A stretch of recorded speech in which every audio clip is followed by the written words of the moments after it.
अर्थात त्यांना मराठी आली पाहिजे याच्याबद्दल वाद नाही. विनाकारण उठसूट काय मारामारी करायची गरज नाही आणि मारायचीही गरज नाही. पण जर जास्ती नाटकं केली तर कानाखाली आवाज काढलाच पाहिजे तुम्ही. पण चूक त्यांची असली पाहिजे. आणि एका गोष्टीचं लक्षात ठेवा, अशी कधी गोष्ट कराल त्याचे व्हिडिओ काढू नका.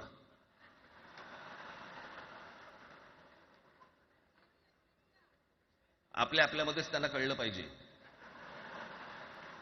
कळलं का? मारणारा कधी सांगत नसतो, मार खाणारा सांगत असतो मला मारला म्हणून. त्यांना सांगू देत. पण याचा अर्थ उठसूट कोणालाही उगाच मारायचं काही कारण नाहीये. अनेक लोक आहेत, अनेक गुजराती लोक आहेत, माझ्या अनेक परिचयाचे आहेत,